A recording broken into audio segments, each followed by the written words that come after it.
Добрич е моят път. Тук създадох моето семейство и отгледах детето си.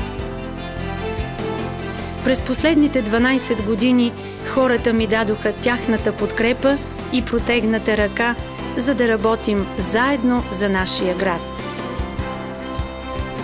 Вложих много сили и енергия за развитието му, защото обичам Добрич и добричлии. През всичките 3 мандата като кмет на общината работих за подобряването на живота на хората. Само за последните 4 години обновихме и модернизирахме градския парк, направихме розариум и открихме единствения в България скейт парк. Заедно с моя екип превърнахме града ни в съвременна туристическа дестинация. Йовковият Добрич плени гостите ни и само за последните 2 години броят на туристите се увеличи с 35%. Гордея се с нашия Добрич и хората тук, които носят надеждата и доброто. Затова реставрирахме и обновихме музея и къщата на Йордан Йовков, етнографската къща, историческия и археологическия музей в Стария град.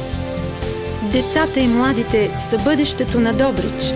Ремонтирахме ясли и детски градини, санирахме училища, открихме нови детски площадки. Създадохме прекрасни условия за спорт. Ако вие отново ми се доверите, нашата работа ще продължи.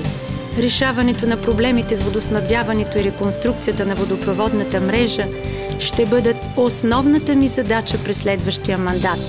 Ще обновим междублоковите пространства в жилищните квартали и ще направим Добрич още по-добро място за живеене.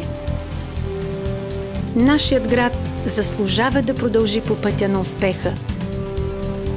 Добрич видимо се промени, стана по-привлекателен и уютен, по-сигурен и по-светъл. Аз съм Детелина Николова, кандидат за кмет на Добрич, издигнат от ГЕРБ. През всичките тези години за мен най-важни останаха добричлии. Нито за миг не губя коража и вярата си в тях, защото всички заедно постигнахме видими резултати. Купуването и продаването на гласове е престъпление.